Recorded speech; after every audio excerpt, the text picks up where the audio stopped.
Happy New Year and welcome to the Talk About Talk podcast. My name is Dr. Andrea Wojnicki. Please just call me Andrea. I'm an executive communication coach here at Talk About Talk, where I coach ambitious professionals to communicate with confidence and credibility so they can achieve their career goals in 2026 and beyond. Earlier this year, I hosted a live training event called New Year, New You, Personal Brand Training. In this session, we covered all sorts of definitions and activities and exercises and 3 questions that I ask myself and that I encourage you to ask yourself to help you develop your ideal, positive personal brand in 2026 and beyond. Are you ready? Here we go.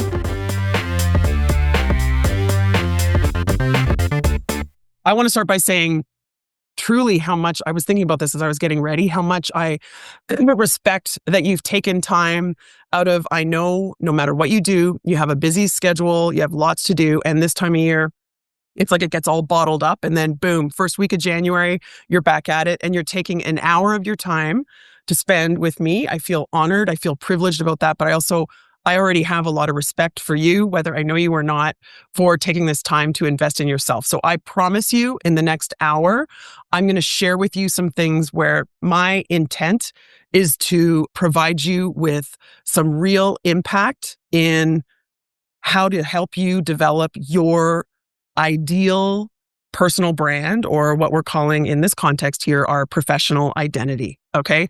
So it's a new year and a new you. And I was also thinking about this a lot. New year, new you. I do not mean reinventing you and turning you into something that you are not already. I'm talking maybe about rediscovering something about you that you haven't been thinking about in the way that you maybe should. I am talking about really elevating your best self, okay? So that you are as happy and as successful as you can possibly be.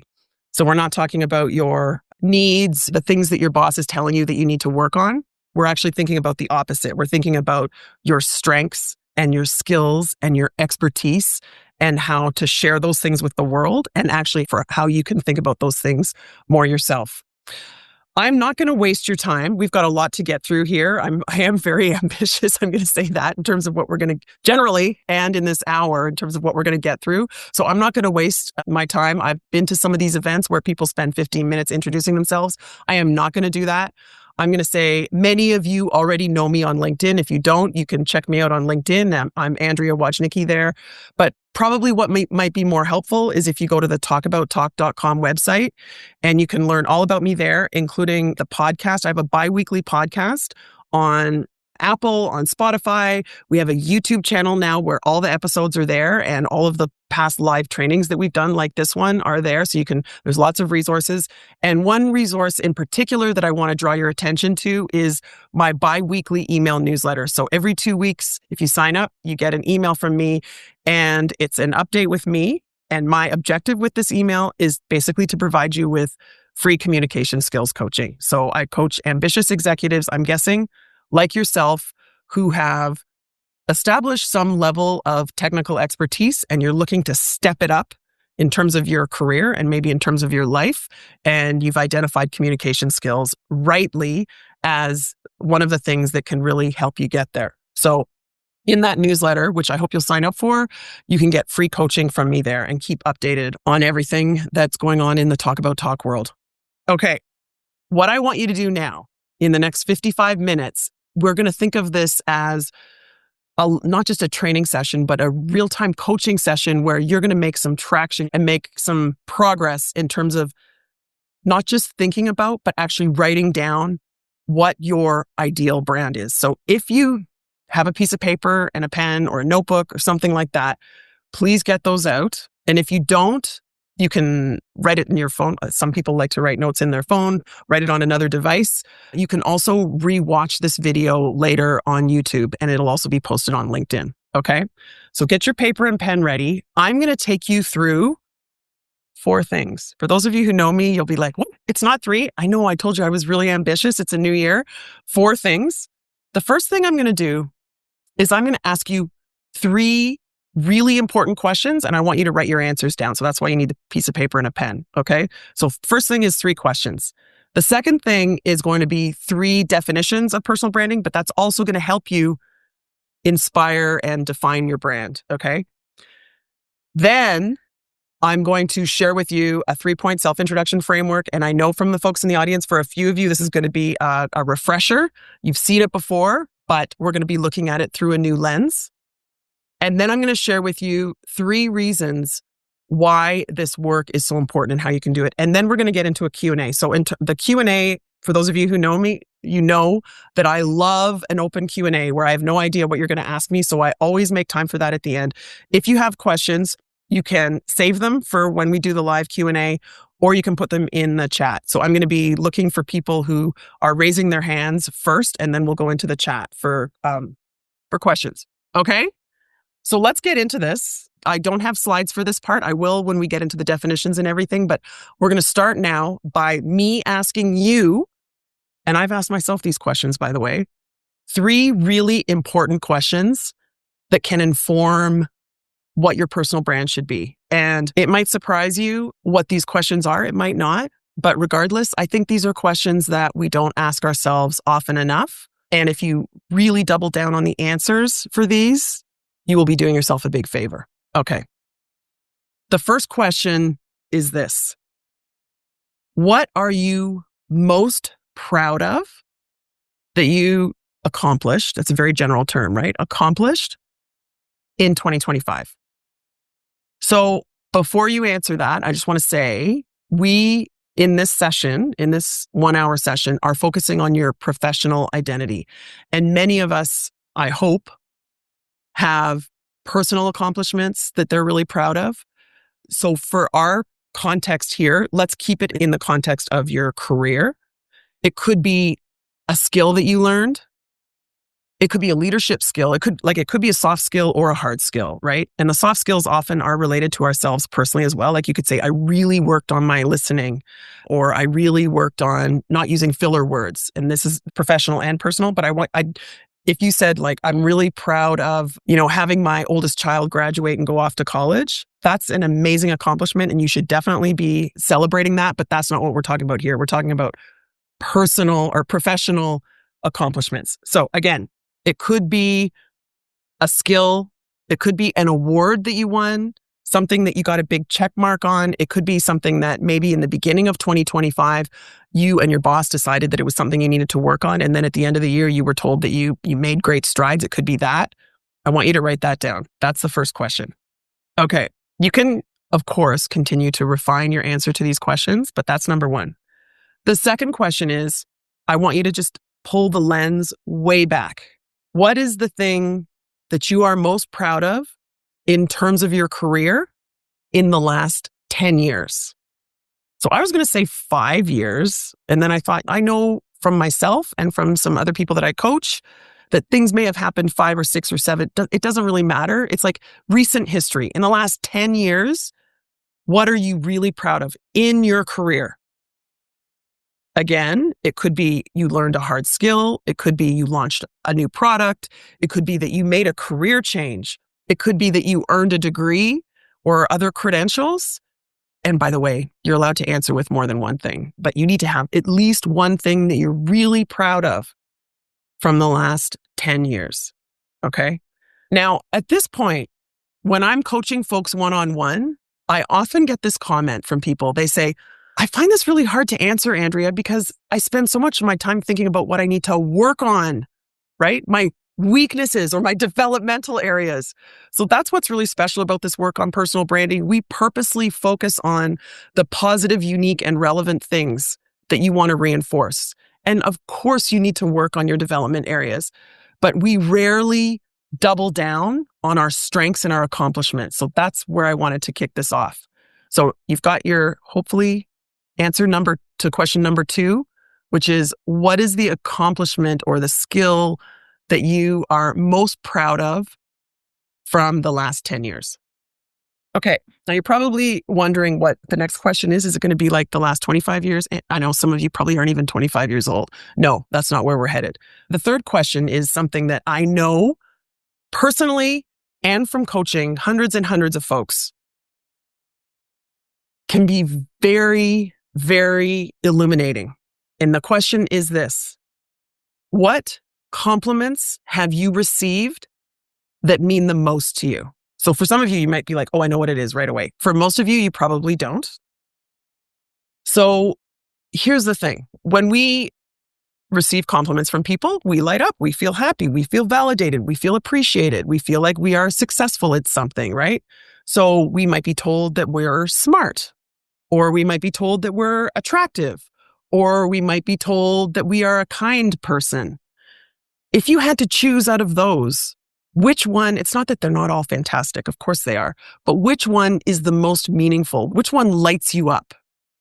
I can tell you the compliment that I've received a couple times in the last, 6-8 months from my clients that really lights me up is they'll say to me, Andrea, you have incredible listening powers. When we're in these coaching sessions, you really listen to what I'm saying, and then you're able to interpret what I'm saying and then articulate it in a way that I've never thought of it before, but it's true to me. And that just shows that you're really listening. And when my clients tell me that, I light up because I'm like, well, I wasn't actually listening on purpose. I was just really trying to understand them so I could help them articulate their brand. And when they say that I've done that, I light up. So what compliment have you received that lights you up? And this is really important for your brand because these compliments and your responses to them are telling you something perhaps about where you should be focusing more. So the fact that this lights me up really, to me, reinforces that I'm doing the right thing with my career and coaching people. Because if the compliment is that I'm making an impact on my clients and that's what lights me up, then that's exactly what I should be doing. So again, I'm sharing my first person story here, hopefully to inspire you to think about, when have you felt that way? When someone made a specific compliment to you that really lit you up? If you're not sure about what this compliment is, the other thing that you could do is I have an archetypes quiz on my website. It's talkabouttalk.com/archetypes quiz. And if you take the quiz, you'll get an email back that tells you what your archetype is. So when I take this quiz, it tells me that my archetype is magician and someone who leads people through transformation. And I'm like, that maps perfectly to the compliment that lights me up. It's not a coincidence, right? So the answer to this question, what lights you up in terms of a compliment, and what your archetype is probably, there's probably a very direct link there. There should be a very direct link there.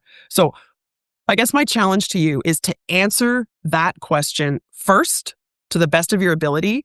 And then if you want it, the quiz is free, by the way. When you take the quiz, you can see whether it valid. And what I hear from people, they, guess what their archetype might be, or they think about what the compliments are. And when they get the answer back from the quiz, the results of the quiz, if they align with what they thought before, it's great. It's very validating. And sometimes they don't. It's a little bit different, but then they see the archetype and they're like, but actually that's really true. And this helps you feel seen. And your archetype can help inform what is unique about your brand that you should be reinforcing. So the archetypes all talk about one of 12 positive personas that is like a universal pattern that people will understand and that you can use to reinforce your strengths. Okay. So hopefully you've written down 3 answers to 3 questions that I asked. What are you most proud of from 2025 in terms of your career? What are you most proud of from the last 10 years? And what compliment lights you up the most? I kind of feel like I may have opened a big can of worms here because you're like, okay, this feels good. It's all positive, Andrea, but what am I going to do with it?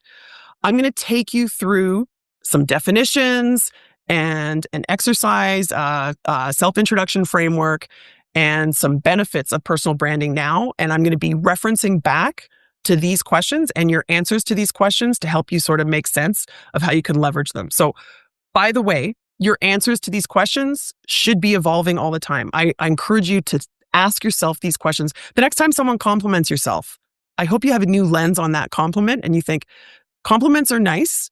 How does this one rank? in all of the compliments that I've received? Is it a just nice to hear, or is it like telling me something, my response to it? Is it telling me something that I should be paying attention to in terms of my brand, how I'm being perceived by others, and what I want to be thinking about myself? Okay.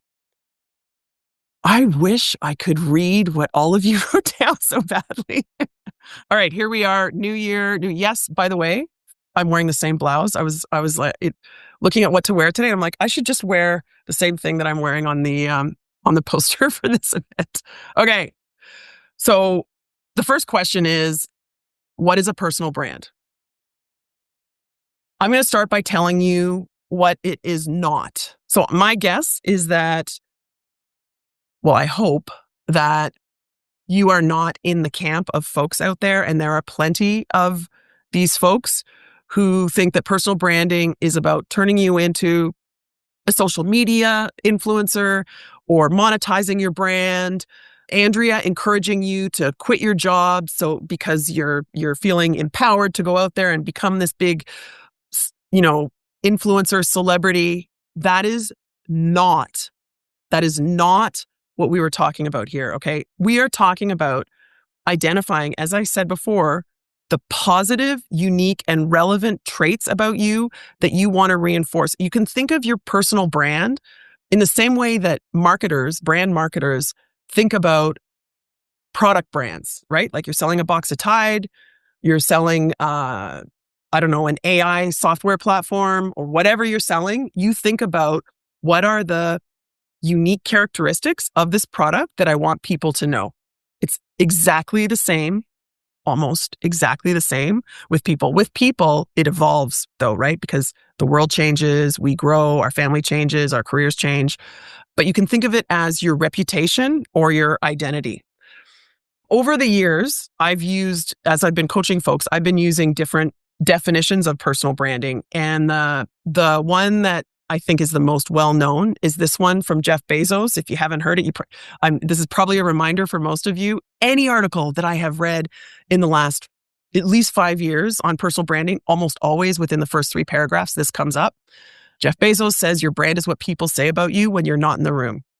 So I want you to ask, this is a real coaching session here, okay? I want you to ask yourself, the important stakeholders in your career. It could be your boss and your boss's boss who look after succession planning. It could be your clients or your customers or your consumers. It could be your colleagues at work. It probably is your colleagues at work, no matter what. It could be your people that you're negotiating with. It could be investors if you are an entrepreneur. These important stakeholders. What are they saying and actually thinking about you when you're not in the room? So imagine you just met with them and you leave. What's their impression of you? Or if I just ask them right now, or if you could read their mind and your name comes to mind, what are they thinking and saying about you? That's your brand. Now, here's where a lot of people say, oh, Andrea, it is not good. That is not like it. I mean, it's fine, but it's not what I want people to think about me. And I say, that's great. That's why we're doing this work. But if you're going to be, if you're really going to make an impact here with your brand, you got to start with what people are already thinking and saying about you, and also thinking about what you want to reinforce. So now I want you to go back to the 3 questions also and ask yourself, do these people know about these good things that I've accomplished in the last year, in the last 10 years? Is there a way, without bragging or being awkward about it, that this can come up in conversation? Should it be on my LinkedIn profile? Are they aware of these compliments that other people are giving me that are lighting me up? Are they aware of these things? These are important questions to ask yourself. Okay, so this is very helpful. This is actually an exercise that I do take folks through when I'm coaching them in masterclasses and one-on-one coaching. It's very helpful. And I brought this up when 2 years ago, I interviewed the marketing guru, Seth Godin, who's written many, many, many, many books, depending on how you count them. It's either 20-something or 80-something. And he also ran the podcasting fellowship that I did 6.5 years ago. So I asked him if I could interview him. He said, sure. And it was a fascinating conversation, let me tell you. This guy thinks like no one. Like I knew when I logged on, this is not going to be a normal interview. And I also said to myself, I've listened to many of the other folks that have interviewed him on podcasts. I'm going to ask him questions that my audience wants to know. So we started talking about personal branding, of course. And he said, oh, people think my brand is my orange glasses that I wear, but that's not my brand. That's just my logo. And I was like, oh goodness, we're not going to go down that rabbit hole. That's just, that's not helpful. And I said, Seth, how do you think about your brand? And this is what he said. This is gold. He said, my brand is what people think I'm going to do next. Let that sink in for a minute. Think about the folks that I just listed, right? The boss's boss, your colleagues, your clients, your customers, your negotiating partner, your investors, these important stakeholders who have impact on your career. What do they think you're going to do next? Okay. At least as importantly, what do you want to do next? So this is the next thing I want you to write down. What do you want to accomplish in your career in 2026 and maybe beyond? And do these people think it's likely? So let me tell you, one of the things that I am most proud of in 2025, it took a lot of work and I am really proud of it, but it's just opening a whole other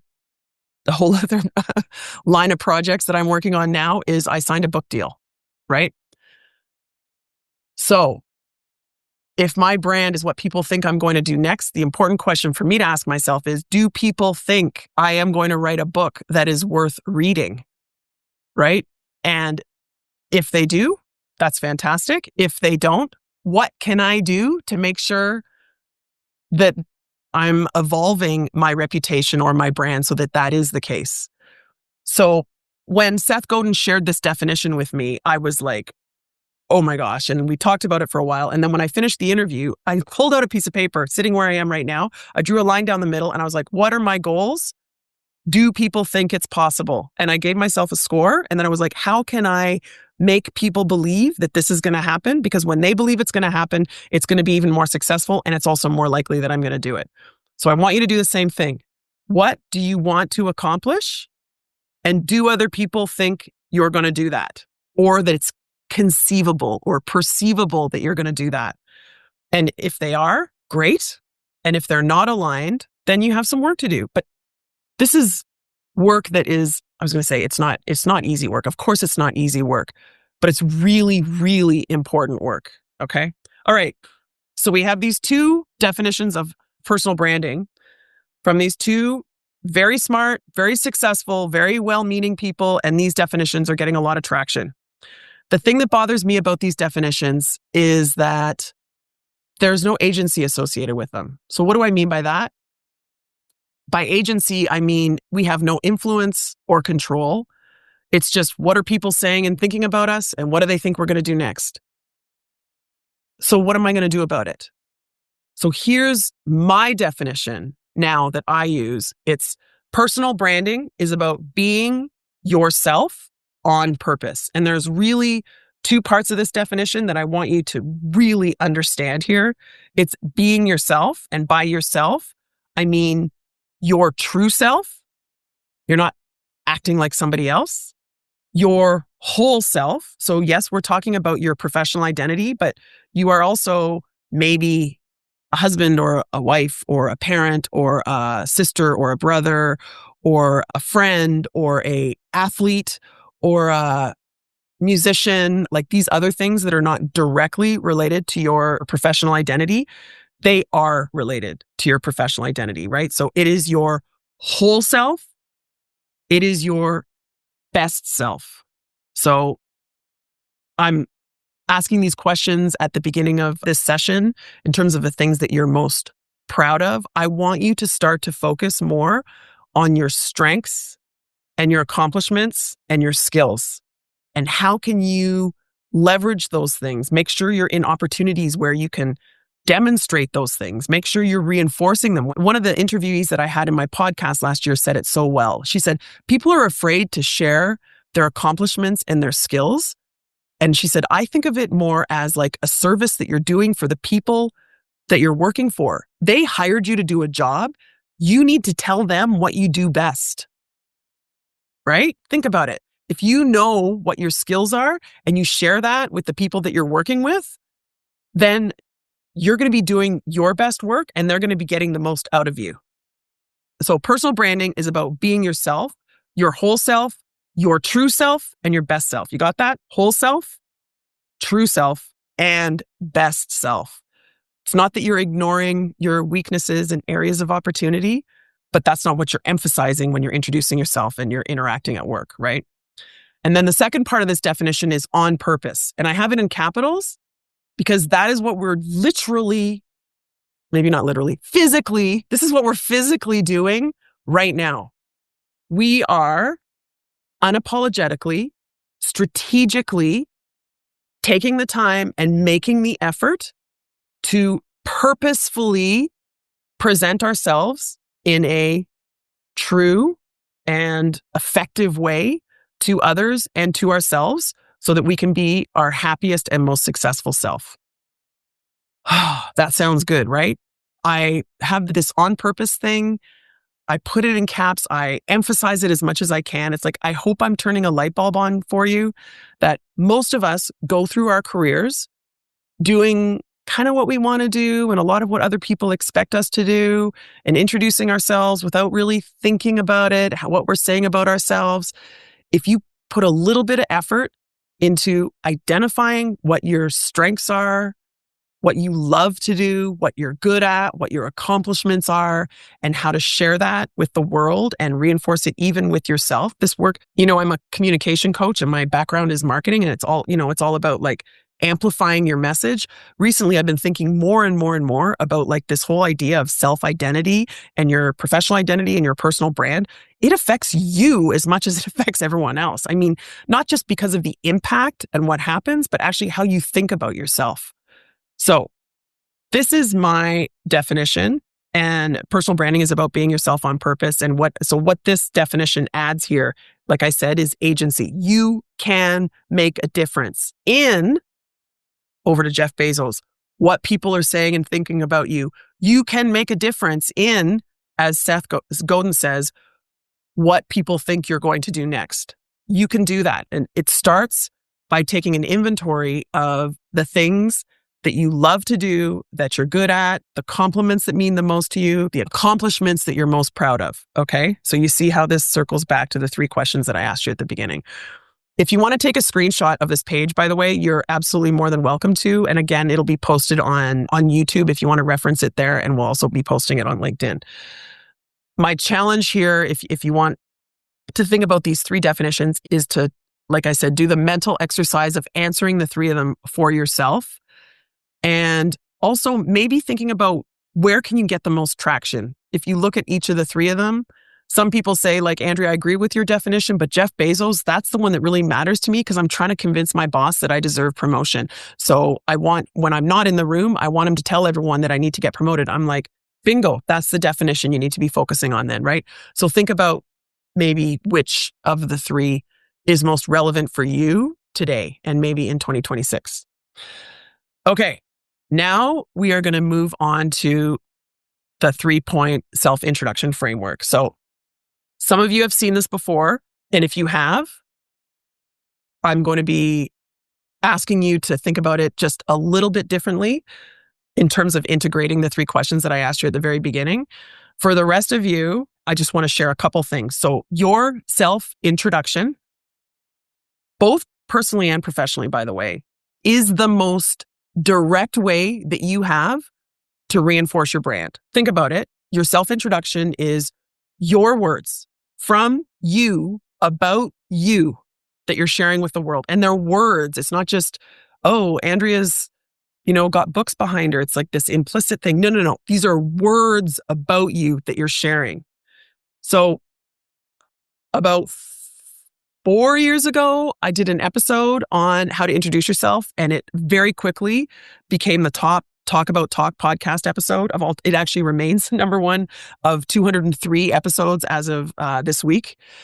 And I wrote it up and I sent it into Harvard Business Review in 2022. And in 2023, it was one of the 3 most downloaded articles of the year on the hbr.org website. So this topic gets a lot of traction, and the self-introduction framework works. That's why this article was so popular. I'm going to share it with you now. And by the way, it is so easy that you do not even need to take notes. It's just 3 things. You start with the present. So this is the way many people start their self-introduction, by the way. Hi, my name is Dr. Andrea Wojnicki. I'm an executive communication coach at Talk About Talk, where I have a podcast and I coach ambitious executives to be successful in their careers by focusing on their personal brands and their communication skills. So you see what I did there? It's my name, my title, my company, what I do. If you've done the work on your personal branding, you can also talk about maybe what your unique leadership style is, what differentiates you compared to other people. But at least it is your name and what you do. Okay. So I told you I was going to be linking this back to the 3 questions. In terms of your present, if there's something that you have accomplished, and maybe you have a new title or you have a new skill, you can talk about this in the present tense now, right? My name is whatever. I'm a chief technology officer at ABC Tech Company. And what differentiates me compared to other technology experts or leaders is my ability to do this. And I've recently developed a skill with AI, whatever it is, right? So you're talking about yourself in the present tense. This is really important. You want to anchor your self-introduction in who you are and what you do. Very often people will say, we'll be going around the table. Why don't you tell me about yourself? And people will start with the past and they'll share this kind of default boring chronology. I'm exaggerating here, but I graduated in 2002 with a commerce degree, and then I went and worked at this company, and it's like, what? Start with who you are and what you do. This is the most important thing. By the way, if you're unemployed, I coach plenty of people that are in job transition, and they say, how do I do that if I'm in job transition? You introduce yourself and you share what your expertise is, right? My name is Jane Smith. I am a finance and marketing expert, blah, blah, blah, right? You get right into your expertise and you tell them your industry expertise or your functional expertise. Okay. So that's step 1, present tense. Step 2 is past tense. So here in a professional context is where you establish credibility. Depending on the context, you might share 1 or 2 or 3 things. I say less is more. We all, including myself, get tempted to share too much information.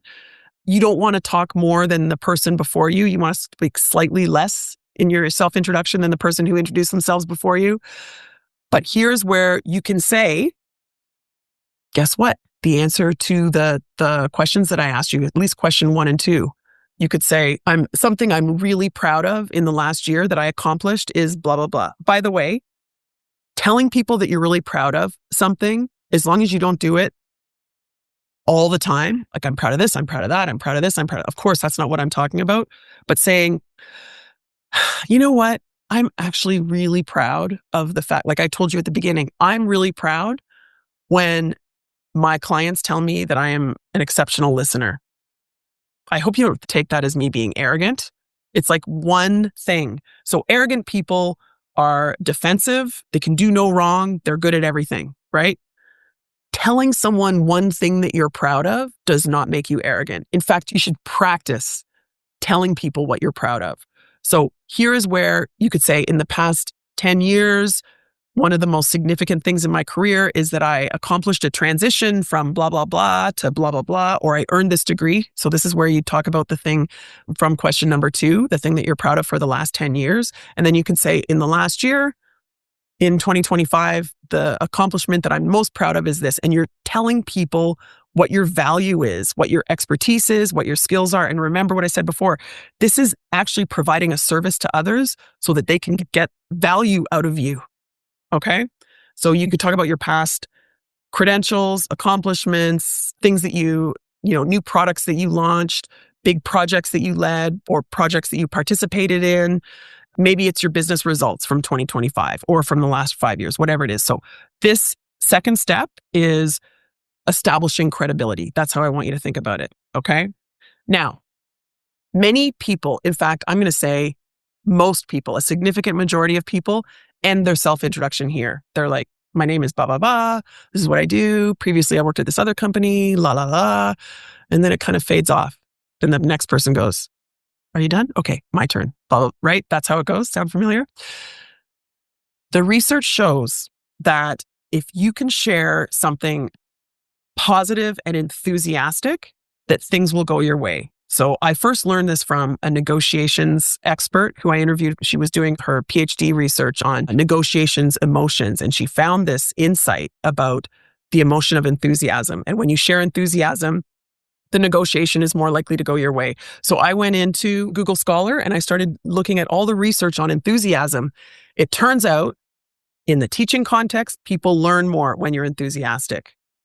In the job application process, the job applicant who is more enthusiastic is more likely to get the job. In a sales context, the salesperson who is more enthusiastic is more likely to close a sale, and on and on and on. So here's the magic in your self-introduction. Instead of ending it with this awkward, like, and that's me, add one simple sentence about something that you're looking forward to and say it with enthusiasm. It could be generally about like, in 2026, I'm really excited, to be in this new role, or I'm really excited to work with you all. Ideally, when you're introducing yourself, this 3-point self-introduction framework is not a script. It is purposely just 3 words, present, past, future, and you fill in the blanks, and you always customize it and personalize it for the person that you're introducing yourself to. For example, in step 3, this future step, you will turn to the person, look them in the eye and say, I'm really looking forward to getting to know you better, or I'm really looking forward to working with you, or I'm really looking forward to, like, as a client, serving your needs, whatever, on this account.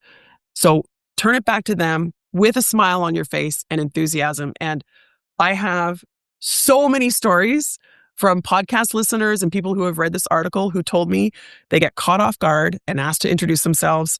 So one of my clients, his name's Mike. He is a very, very successful wealth advisor.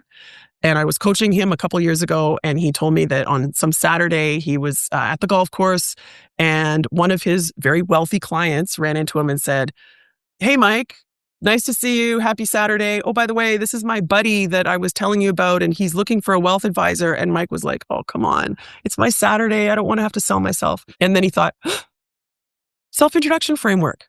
And he said, hey, yeah, my name's Mike, and I've been a wealth advisor. I used to live in Toronto. I moved my family over, blah, blah, blah. And then he shifted to past, and he said, I've been doing this for X number of years. He added a few things for credential. And then future, he said, I don't know if you live around here, but maybe next week we can connect. And the guy said, sure. And 5 days later, he had a new client. And I was like, so Mike, do I get the commission check? Anyway, he said, Andrea, you saved me, because he goes, my mind was in a fog. I was trying to drink my coffee. It was Saturday morning. And I just thought present, past, future. And he goes, it actually resulted in me signing on a client. So your self-introduction is not always going to be this impactful, but I'm telling you, sometimes it will be. When you walk into a job interview and they say, tell us about yourself. Are you kidding? The way you answer that question determines whether you make it to the next round of interviews. Let's be serious here, right? This framework works for that. So present, past, future. Now, I want you to think about your answers to the 3 questions, the compliments and the things that light you up, and how the compliments that light you up and your accomplishments from 2025 and 10 years before. How can you work these in without, you don't have to say I'm particularly proud of, although I would suggest maybe you could once, right? How do you include positive, unique, and relevant things about yourself in each of these 3 steps? Here's the word that I was telling someone yesterday. I used to say introduce yourself with confidence. Now I'm saying introduce yourself with purpose. This is an opportunity for you to really reinforce your professional identity in a positive way that's going to impact how other people think about you. Okay. Now we're going to move into 3 benefits of building your brand. And again, I'm going to map this back to you, and you can continue to take notes here. But these are three. Yes, I'm a huge fan, in case you didn't get the memo, of the power of three. But perhaps not coincidentally, there are three things that I see and hear all the time from people about the benefits of doing this work, about being yourself, your true self, your whole self, and your best self on purpose. Okay. The first thing is, when you do this work, you have the ability to control your narrative. Have you ever noticed sometimes people will talk about you and you're like, that's not quite right. Or something comes out of your mouth and you're like, that's true, but it's not the best thing that I would have said about myself. When you've done this work, you are controlling the words that people use to describe you and how you even think about yourself. You're not leaving it to chance. And I say this to my clients all the time. You can be a very strong B+, maybe even an A- if you don't do this work. But if you really want to knock it out of the park, you're going to take the time to really define yourself, your true self, your best self, and your whole self purposefully. And then you're going to use those words to control the narrative. The best example that I have of this is, best, I said that so emphatically, didn't I? I think it's one of the best stories that I have to illustrate this. I was doing live coaching session very similar to this, and a brave woman raised her hand and she said, I have a question for you, Andrea. As you can tell by my accent, I'm an Indian immigrant and I live in the States. I'm a lawyer and I want my brand to be lawyer, not immigrant. How do I control the narrative around that?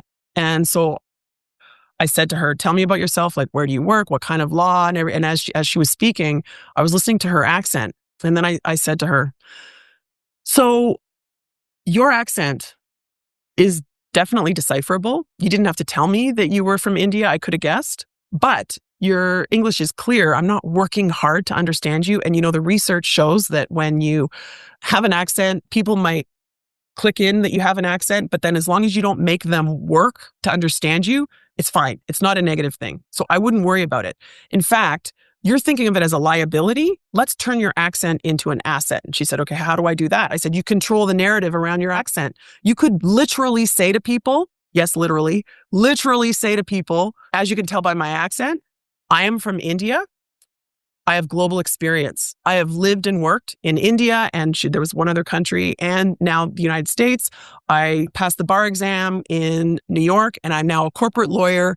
I work as a corporate lawyer in Manhattan. And I said, boom, like your accent is actually evidence. And so you're controlling a narrative. So here's where, if you have something about yourself that you aren't, maybe that you're trying to hide, like her, she's trying to hide her accent, you can create a narrative around that thing. Don't let other people create the narrative for you. I said, you don't need to correct people if they call you an immigrant, but you can tell them what it means, right? When they say, oh, are you an immigrant? You could say, I've lived and worked in 3 different countries, and I'm a corporate lawyer now in Manhattan where I leverage that global experience. Boom, drop the mic, right? You control the narrative. Okay. The second benefit is that working on your brand provides you with direction and focus. So, as I said before, arrogant people think they're fantastic at everything. I asked you a really, really hard question about what compliments mean the most to you. That answer, I hope, provides you with direction and focus. It doesn't mean you never work on anything that's not related to that compliment, goodness knows, but it means I hope that you have the opportunity to raise your hand enthusiastically and volunteer for any kind of project or work that relates to that compliment, where you can really flourish. Okay. So you can see how building your brand provides you with direction and focus. I hear this from my clients all the time. They're like, I don't know if I should be doing this or that or this or that. And then we create this list of themes about them that they know are positive, unique, and relevant to them. And then it provides them with direction and focus. The third and last benefit is the one that I think is the most significant. I want to really be clear about this. And the reason I keep bringing this up is I get this question often, like frequently, all the time. I'm afraid that it's one thing to write down these things that I'm proud of and these compliments that light me up, but to actually talk about them. And I say, you are not saying that you are good at everything. You are taking the time on purpose, remember, to identify your unique strengths and skills. And there's nothing arrogant about that. So identifying the unique things about you that differentiate you compared to everybody else who does what you do, differentiates you compared to your coworkers, your competitors, maybe even compared to your family and friends. This is going to boost your confidence. And one of the reasons I love what I do so much is that I am focused on the positive, right? I help people think about this. Strangely, they're at work and they're thinking about their weaknesses and what they need to work on and their skill deficiencies. And I'm like, hang on a second. What about your strengths? Think about the people you know who are the most genuinely confident, not arrogant, genuinely confident and happy and successful in their careers. They are the ones that have doubled down on their unique strengths, right? So that could be you. So these are the three benefits of building your brand. It helps you can see how they're kind of intertwined. They're integrated, but they're importantly distinct. You're controlling your narrative. You're thinking about the words and you're reinforcing them with purpose. I'm not saying you're great at everything. You're providing yourself with direction and focus, and you're elevating your confidence because you've taken the time to think about these positive accomplishments, the first two questions, and compliments that you get from people. And this is sure to boost your confidence. So that is the main material, I guess, that I wanted to cover with this. We've covered a lot already. We've got 3 big questions. If you want to send them to me, by the way, on LinkedIn, I would love to see what some of them are. 3 definitions of personal branding to get you thinking about them more deeply. The 3-point self-introduction, remember, present, past, future. It's not chronological. And the 3 benefits of building your brand. So if I were you, I would be thinking, thank you. This is helpful. I feel empowered. But now what? So on to my favorite part of the session, the Q&A. First thing before I look in the chat, what brave soul here has a question for me? I would love to hear a question. I know you've got questions. All right, I'll go. Oh, Theo. Amazing. I'm afraid you'll cold call someone. So I am curious how you think differently about the future piece and the present, well, actually the whole introduction piece, when you're talking about people who are either currently employed, transitioning, or coming back to employment after a long time out of the workforce. Yeah. Like for people who are not 25 on this call. Thank you, Theo. Amazing. This is a common question that I get, and I think it's really important. I think if you are gainfully employed, it's kind of obvious, right? Like present tense is who I am and what I do. Past tense is, the things. Remember, you're customizing it for the people in the room, right? So you're thinking, if you're introducing yourself to a new project team, like what do they need to know about me that I've done that's going to help me establish credibility? Right? And then future is I'm looking forward to working with you. If you're in a job interview, I think the best way to answer this might be to just make some scenarios up, right? If you're in a job interview, you go in and they very often purposely ask you, tell me about yourself, and you don't know how long to talk and you don't even know what the structure is. Yes, you do. It's present, past, future. Hi, my name is Andrea. Or my name is Theo. I am a blah, blah, blah industry, blah, blah, blah function expert. You're still present tense, right?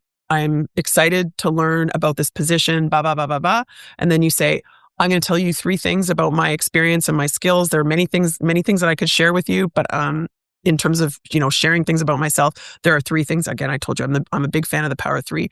The benefit of saying at that point, I'm going to share 3 things is they're not going to be like, how long is she going to keep talking? And then you say, the first thing is, I have extensive expertise in blah, blah, blah, blah, right? And then you say, the second thing is, one of the things that I'm most proud of in my career is this. And the third thing that I want to say is maybe something that's directly related to the company that you're interviewing with, right? And then you say, so those are just 3 things. And I'm happy to elaborate on those 3 things and on any other questions that you have. And then they're going to think that you're just going to end there. And you say, but I just want to conclude by saying, I'm really excited. See what I did there? That's enthusiasm. I'm really excited to learn from you more about this company and more about this role, because based on what I know, I think I'm going to be a great fit. Boom. That's it. Okay. And if you're, say, in a networking meeting, you're either thinking about leaving your company or you've already left and you're doing, the classic networking call or you're at a networking event and it's like, let's go around and introduce ourselves. That's not when you're going to say three big things and you're going to take the mic for that long. But think about, what do you want to be remembered for with the people that are here, right? So you could say, my name is Jane Smith and I don't know, sales and retail sales expert and in technology, blah, blah, whatever it is, right? So you tell them so that when they hear about a job in that area, they're going to think of you, right? And then you could say, I'm currently seeking a new job in this area. I have 25 years of experience in things that are going to really help me succeed. And I'm really excited to get to know all of you better, right? So you shorten it, but you make sure you're really clear. And I do a lot of work with an executive recruiter. And she said, after these networking events, you literally remember, if they're lucky, one thing about each person that you met. So make sure the stuff that comes out of your mouth about you is what you want them to remember. Does that help, Theo? I'm guessing you have more specific questions. No, that's amazing. Okay, good. Like to push on that a little. Thanks. Yeah, you're welcome. My pleasure. So Blake has a question. In a sales call, would it be better to skip the future remarks and just speak on present and past? Blake, excellent question. No, the future can be in fact, most of the time, it's one sentence. So if you're, for example, you have a call with a prospective client, and as I do, right, with my coaching clients, and I'll say, why don't you introduce yourself? And then I'll introduce myself. I would never skip the future thing. I'm like, I would love to help you. I even say to people in this call, I'm not going to hold back. I'm going to share with you whatever coaching advice that I have for you, but I'm really looking forward to getting to know you better, right? So just say one thing, like, I'm really glad to meet you, or I'm really looking forward to this, or I'm excited about this, or I'm enthusiastic about this. It could be about the person. Ideally, actually, it is about the person, but sometimes if that doesn't feel quite right, you can make it the comment about yourself in general. You could say, and I'm really excited about 2026. I feel like, we've turned a chapter or whatever, or despite what's going on in the world, I am really excited about what we're doing here at work. I hear people saying that a lot right now. Okay, anyone that wants to raise their hand in this group, I'm going to answer it first, but otherwise I'm staying in the chat. Sydney Ann asked, to piggyback Blake's question, in public speaking, we're taught to establish credibility. Yes. Recency bias and primacy bias. However, in social media, it's preferred to begin with the hook, solving the audience problem. Oh, okay. Sydney, that's fantastic. I actually learned this from Sarah Blakely. I did the Sarah Blakely, the Spanx billionaire entrepreneur. She has a masterclass where she talks about problem, solution, how you did it, like what the details are. And then step 4 of the sales pitch is the ask, right? But you start with the what's their problem. It's same thing on social media. I tell my team this too when we're working on my social media posts. It's not, guess what Andrea did today? No, it's actually talking to them about what matters to them. I think for the self-introduction framework, it's really about finding opportunities to use the framework, but you're not shifting the attention to yourself all the time. In other words, I'm not saying that all social media posts should be present, past, future. I'm not saying that at all. And if you're doing the sales pitch, I hope you first have the opportunity to ask the other person to introduce themselves and you're introducing yourself. And then I totally agree with you, Sydney. You start with the other person. You do not want to be one of these myopic, selfish people who's always talking about themselves. By the way, did you notice I did not really introduce myself here in this session? I just said, if you want more information about me, here's where you can go. That's on purpose because I want this to be about you. So, Sydney, there's an example, right? You don't want to be the person that talks longer than everybody else. And you don't want to be the person that everybody thinks is like self-absorbed. So you speak not as long as everybody else. And you make sure that the other, like this morning, I had a coaching call with someone that I've been coaching for about 6 months. And he's like, how was your holiday? And I was like, you go first, right? Like, it's not all about you. I think, Sydney, the fact that you're asking that question tells me that you know that. So that's fantastic. Okay, I'm going to take one more question. Are there any live questions? Otherwise, I'm going to go to Jennifer's question. Okay, how do you recommend to navigate age bias in high-stakes stakeholder meetings, particularly when they appear younger than you are or actually are early career, while still signaling authority and competence in rooms where age is often equated with credibility. So I get, I think it was about a year and a half ago, because I remember it was in the summer. Yeah, it was about a year and a half ago. I was getting this question a lot. I think there was an article that came out in the New York Times about ageism, and ageism is real. So I am 55. I'm going to tell you that right now. I'm 55. And I would say I've started feeling ageism probably at around 50. I think it depends on your industry. In some, I talk to 40-year-olds who tell me that they feel like a grandparent, like the wise old grandparent in the office. So it really depends on what industry you're in. But ageism is real. And it is a bias. It apparently is an illegal bias, but it is a bias that definitely exists. So how do you present yourself as having the expertise and maybe years, maybe decades of expertise without having the negative impact of ageism? And this sounds really simple, but if you can present yourself in a way where you have energy, then your age probably doesn't matter. It's not just energy, right? It's energy and like current insights. This is an extreme example. If your email is AOL or even Yahoo, I'm going to say it, as opposed to, a more modern email provider, if you are constantly talking about your grandkids or you're listing, and I don't mean necessarily on your CV or on your LinkedIn, but you're like articulating when I graduated from high school in 1985, and you're prompting people to do the math. So don't prompt people to do the math. Do present yourself with energy and like youthful energy, right? People that you see kids running around. I sometimes, if I'm walking down the sidewalk and I see a family and it's like the two adults are like this and the kids are like running around, right? So have that, you have youthful energy and you're current. And then my big thing is, like I just told you, I'm 55. Unless you have reason to believe that your actual age is really going to hurt you, you don't need to necessarily tell them your age, but you can reference that clearly the elephant in the room here is that I'm older than everybody else. But you know what? I have a lot of experience and wisdom that the word wisdom will help a lot, that I'm happy to share. I think as I'm saying that, it really does, as I said at the beginning, depend on the context of your industry and the audience of people that you're talking to. But I hope that helps. It's a great question, Jennifer. I do have a podcast episode on ageism that I will, when I post this on LinkedIn, I'll put a link to that episode. So I want to say thank you. I want to start actually by saying Happy New Year again. We can say that at least for this week, right? Happy New Year again. Thank you so much for being here for this session. I loved your questions, and I hope you found the information that I shared with you on personal branding to be helpful. It's a new year. It's a new you. That doesn't mean you're reinventing yourself again. It does mean that you are presenting your true best self. And I want you to really think about your answers, especially to the first 3 questions that I asked you at the beginning. Thank you so much. Bye.